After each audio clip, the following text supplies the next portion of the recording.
Construction champions, it's your host Ron Newsbaum, and we're here for another amazing episode of Construction Champions Podcast, where, as always, we're burning the damn house down. That house is your business, your personal relationships, your systems, your anything in your business that is keeping you from being the construction champion that you're meant to be. We're going to tear it down.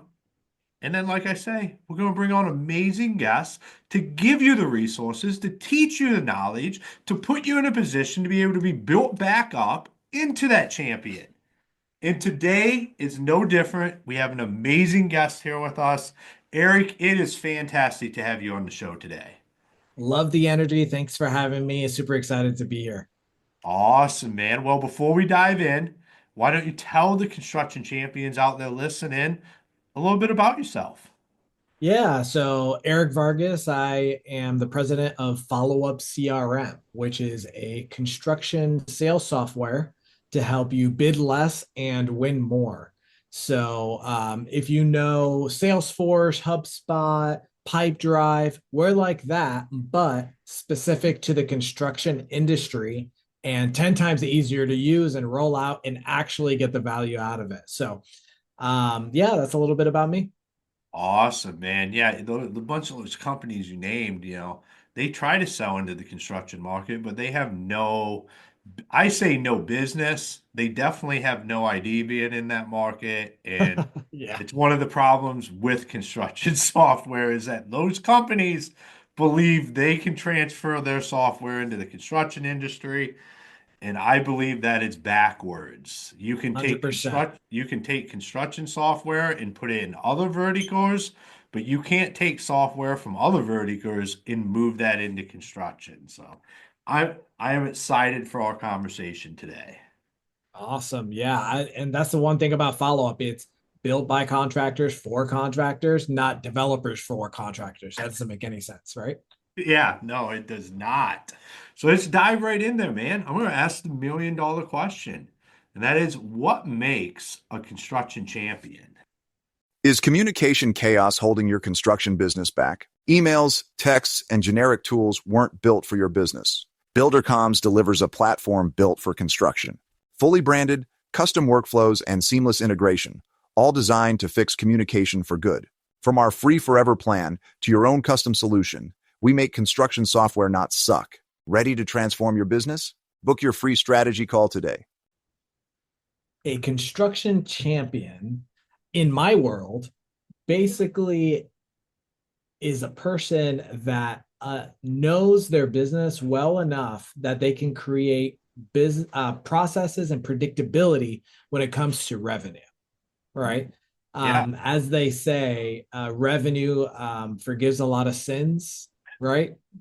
So if you're selling, you know the dollars are coming in, and then you have work to do and people to feed.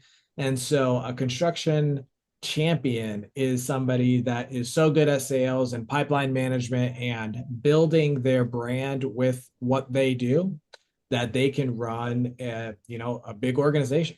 mm, I love that. And you use the key word there that I don't think we talk enough about in the construction industry, and that's pipeline management or backlog or whatever we want to call that. It is very critical to running a successful construction business, but it is something that literally I watch people just go, oh, oh, we don't need to talk about that. And then they move right on. Yeah. So let's dive into that. What? So I got a phone call yesterday that is all about this. So I had a customer reach out, Oklahoma City Roofing, Brad. He's a great guy. He gave me a call, just left me a message, and I had to call him back because he said he just wanted to, like, out of the goodness of his heart, thank me of the work we're doing here at Follow Up. And it's very rare when you get those kinds of calls. So I wanted to chat with him. And basically, he said that he was able to start using the system, run a sales meeting with Follow Up, and see his pipeline for the next year, right? So most construction companies, they don't know what they're gonna win next month, right? Yeah, Yeah, And then, but 100%. he's able to clearly forecast what 2025 is going to look like because he has a system like follow-up, right? And with that, he said, Eric, do you know how much enterprise value that creates for the company? And I was like, wow, I've never heard someone put it that way. And what he means by enterprise value is that, everything is temporary, right? Our lives are temporary, our businesses are temporary. They might be decades long for sure, but eventually, you're going to sell or hand off your company to somebody else. And that's what enterprise value is, the ability to actually transfer that company to somebody, to sell it to the employees, to private equity, to whoever it is. And that's one. I apologize for that stop there, but we're No back on worries. track. So, enterprise, I just think like what when you said the next month, like people don't know and they don't understand what they don't understand, how critical it is in order to run a business. It's to understand this information. And once you understand it, it's just a numbers game. But you That's have to right. understand it first. Yeah. I mean, you need to know how many leads you're getting, how many proposals you're putting together, and how many deals you're winning week after week, day after day, month after the month. And after you start, so that what I say is like level one is tracking, right? Once you start tracking, then you can start increasing productivity. And then once you increase productivity, you can get analytics and reporting to help you, get smarter at what you're doing, Mm, right? And yeah. so it's kind of good, better, best, right? And from there, I've had companies that reached out to me that said, last year we bid to this company about 50 times and we won 0 projects. Now that we have follow up in place, we thought that these guys were a good customer, but actually they just wasted a bunch of our time, right? And Yeah. so that's how we get our tagline, bid less, win more, because you're able to get these analytics, get these insights so that you can put your action and your effort in the right direction. Yeah. And but here's the for everybody listening, like listen to what Eric's saying here about getting that information. Because I talk to too many people that are like, man, we just need to figure out how to get AI into our business and do all of this. And well, what have you been using? What kind of data do you have? Where Oh, we don't do anything. Wow, hold on a minute here. You need to start doing something before you can ever create any of these outcomes. Like, it's great you want to do that, but Yeah. like, ground zero is learning to put the data and information somewhere. Yeah, I always chuckle a little bit when I'm on a phone call and somebody's like, yeah, we really need AI. And I'm like, okay, so what are you doing today? We're on paper. I'm like, um, that's a big leap. How about we start? Let's not even talk about follow up. Let's get you into a spreadsheet, right? Let's get you Something, organized. anything. Let's get you Like, into something, right? Follow up actually does have some AI features built in because we know what the market wants. And so we do have some of that built in, but if you're not putting your information in somewhere, you need to start somewhere. yeah, and I think because that's where we struggle in construction is like actually taking it from the paper and putting it somewhere and doing Right. something with it. And that's why like when people are like, "Oh, AI is going to change all this," and I look at it and I'm like, there's a mindset shift that has to happen before. Like I can see the power and the possibilities, but there's a mindset shift that has to happen in construction, especially around software and how do we keep data in records? And I think it's going to start to create a huge gap in Yeah. companies because there's companies that are willing to do that, and they are literally going to have access to information that's going to blow people's minds. And they're Yeah. going to have everybody over here that's still like, we did it in the 90s this way. This will still work. Well, here's something that'll light a fire under your listeners here. Let's pretend you just started tracking things today, right? And then you decide, hey, I want AI to kind of help me out here and sit on top of that. Well, AI is trained on data, right? And so if you don't have that much existing data, there's not much to train on. And so it's not going to be really good, right? But imagine a company that has been in a CRM for 10 years. Mm-hmm.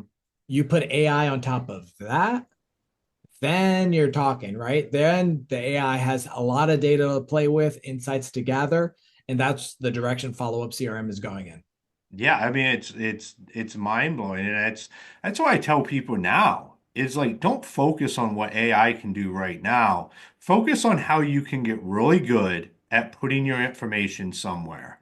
Like pick something that you like and just use it religiously so you have that data, and one day you're going to be able to tap into that. But Yeah, you need to you need to start building it now. Like if you're you need to not, get started. yes, if you're one of those listeners out there currently not doing anything, this is once again another warning. You need to find a system and you just need to start getting your data in it. And Right. don't worry about AI because AI will come to any system, anything that is worth, like Eric said, they're working on it there. Like this is all stuff that's happening behind the scenes. I don't think people understand is Yeah, they want to see everything say AI, but what they don't right now. realize is every software company, whether it says AI or not, is working on their version of what it's going to look like for their software. I believe the really good companies are companies that aren't changing their names or doing anything crazy. They're just figuring out how does this work the best within our software, and then they're just going to roll it out for their customers. Yeah, and we have that already with follow-up with we have AI reporting in our system. And so basically you can go to a report and then you can chat with the report, I love right? it. So here's what you can do in follow-up. You can pull a report of contracts and then you can chat with that report and say, which is like, what kind of projects do I win most often? Right. And then it will pull that data, it'll pull that for you and give you an answer. But here's the funny thing. We had a report like that 10 years ago. Yeah. Right. We have a report that already does that and it gives you in a really nice graph and chart. The only thing different is that you're kind of interacting with it differently via chat, right? And so at the end of the day, the insights are the same if the report is good. So like the value is going to increase over time. But again, you need to start with something today. Yeah, well, the first you have to have those contracts in there. But That's right. like you said, those reports, I think what it speeds up, what it allows people to do is get to what they need faster. So like Right. and before you'd have to look at the report, like this information's been there. 10 years Right. ago, we had all of this information when I was running a construction company. And like I just didn't have a quick and easy way to access it just by asking a question. Like, this is the information I want. That's what it's going to allow us to be able to get. But the funny thing is like it's like you said, it's everything it's doing is pulling from information and reports that we've had. And we're Right. just streamlining it to get people the data they want. Here's what people think AI is. People think AI will do the work for you. The reality, as AI is right now, AI just makes the individual contributor 20% better. Hmm. That's what it does. Yeah, I think it allows you to spend more time in your genius zone where you should be, but it's not going to do the work for you. That's right. It's going to help point you in the right direction, but at the end of the day, you're the expert and you're the one that has to make the decision. So you have to just look at this.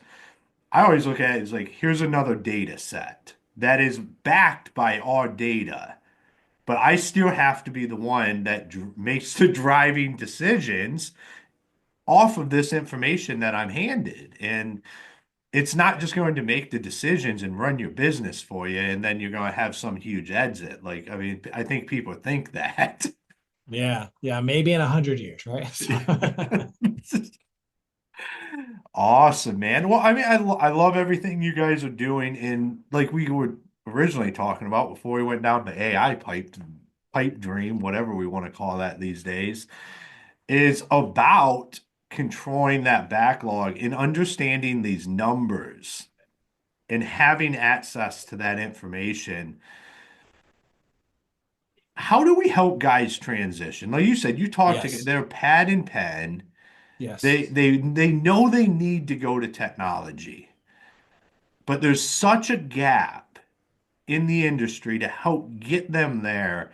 Is how do we help guys do that? Yeah, so it is a change, right? Whenever you're implementing a new software, it is a change. And so I have a few green flags and a few red flags when it comes to implementing technology change. Some of the red flags would be if you try to do things via committee, via collaboration, via like getting. So whenever I do a demo for a potential customer and my first call with them is, 7 people around a conference room table, never goes well, right? Because that's because the owner called everybody into the room, and then half of the room likes it, half of the room has an issue, or this or that, right? um that's always how it's going to be, right? That you're never going to get everybody on board 100% with change, but you as the leader of the company have to lead that charge because you're looking out for the future. Everyone else is just trying to make their job easier, right? Yeah. And so change is hard. Now once the change has been done, things do get easier for sure. Like I say, if the software is not easy, no one's going to use it, right? But the mental shift from paper and pen to a software is a change, right? And so once you go through that change curve of excitement, hope, and then despair, and then you come to a realistic understanding of what implementation would look like, then it starts to get easier and you have shifted the culture to adopt a new system. Mm. And you're either growing or you're dying, right? And so you have to keep up with the times or you're slowly dying. So the green flag that I would see is when the owner or VP of sales or a high level executive at the company it says, we need a CRM, we're doing this, and everybody's getting on board, or they're going to have to probably leave the company, right? Mm. So leading a charge and saying this is the direction is the number one thing that I see when it comes to implementing a system. I love that. And just when you just use CRM there for a minute, I don't know if we've ever done this, but you're the founder of a CRM company, so perfect person to do this. Is I know a lot of people they lump everything together. Me and you might know the differences between project management and CRM. Yes. But some of our listeners out there might be they literally might be comparing you to say like a builder trend right now. And we Right. like so can you break that down for our listeners what a Yes. CRM is and what it does? Great question. So, a lot of times when people hear CRM, they just think software. Not the case. CRM stands for customer relationship management, right? And again, those are fancy terms. We help you track your customers, your bids, and your leads so that you can win more deals. That's what it is, right? And so we help you grow your revenue through business development and pipeline management activities so that you can win more contracts. That's CRM. Now, project management is after the contract is sold and won, you have to do the work. That's what project management is, right? And so that is a whole step and a whole process of, there's many different, software companies out there that do that. And so that's a whole different ball game. And, estimating is a whole different ball game, right? Every company estimates a little bit differently. So CRM is all about sales. Hmm. And track and getting that information there and tracking it. Too many guys have something like this, or I have a couple pads over here. Like here's my CRM right here, Yep. and there's no information. There's no real way to. if you have sales reps and you are not running a CRM in your business, you're wrong. Because like how are you managing what they're doing, what's happening? Like you want to talk about, I love the name because like what ends up happening if you're not, there is no follow-up, there is no follow-through, there is nothing if you don't have a system in place. And 100%, you have your guys running around the city or the town, and then they tell you they're going to this customer, yeah, but you don't know, right? Did they leave a note? How do they know, right? Like in follow-up, you can leave a note on a project through a voice text, right? So you can just open up the project, click your voice on your iPhone, and talk to it, and say, visited this project. It's the bid date is on this date and it's closing next month, right? Boom, done. Right? That's all you have to do. It doesn't get much easier. It's actually easier than writing stuff down, to be honest with you, because then you lose a piece of paper, right? You can actually get what's in the mind out without having to actually write anything down. It's funny. I don't write anything down. I barely send emails anymore. I send a lot of emails, but I puck them out actually, mostly. I do the same thing. Like it's Yeah. amazing. Like I found it comes across so much more natural when you Yes. do it that way. Because I think whenever we're writing anything out, like we're concerned about how this is going to look, how's this sentence structured and all of this Right. stuff. And when we just talk, it naturally it becomes what it's supposed to be Yeah. without all of this afterthought. Yeah. You're talking, selling, and working with humans, right? So talk like a human. I love it, man. I absolutely love it. Why don't you tell all the construction champions out there how they can connect with you, follow you, learn more about what you guys do? Yeah. You could always go to followupcrm.com or reach out to me on LinkedIn. Love to connect with people on LinkedIn, always sharing insights on there too. But yeah, those are the two easiest ways. Awesome, man. Well, thank you for taking the time and being on the show today. Thanks for having me. All right, construction champions, another episode in the bag. Well, once again, we went down the road of talking about some software and implementation and what that looks like in your business. Every time we have a software company come on here, they always talk about how they talk to guys that are using a pad and a pen and doing nothing. Now, I understand that's 50% of you out there. We got to do better. Construction champions are the ones leading the forefront. We challenge the status quo. We're not afraid of possibly making a mistake using a new software. It doesn't affect, like, we can stay where we're at or we can go somewhere. You got Eric who built a piece of software for the construction industry, specific. The barrier of entry for construction software is low right now. Like you can go out there and you can use stuff that was actually built for you.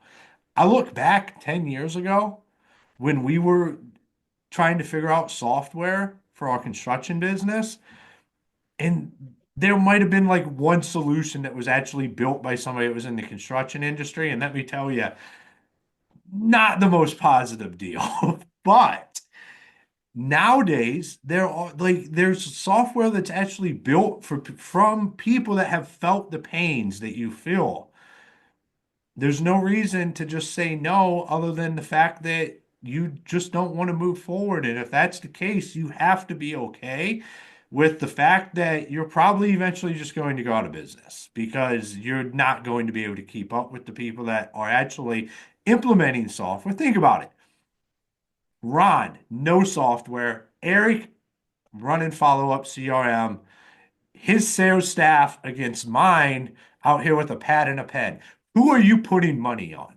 Who's going to close more deals? Think about it from that perspective, because that is you going against your competition right now if you don't start doing something. So, construction champions, as always, go check out our fantastic sponsors. And until next time, be the champion you were meant to be. Tired of losing track of promising leads? Struggling to convert inquiries into contracts? Build 12 is your solution. Over 30 years of industry expertise tailored for contractors ensures seamless lead management and nurturing. Boost your closing rate with ease. Experience the efficiency today. Download Build 12 and supercharge your business growth. Don't wait. Act now. Unlock the potential of property intelligence with HomeTrack. In seconds, generate over 250 data points from a single address using advanced imaging and public data. Streamline property assessments efficiently, saving both time and resources. Enhance your decision-making today. Experience the future of property insights. Engage with HomeTrack now.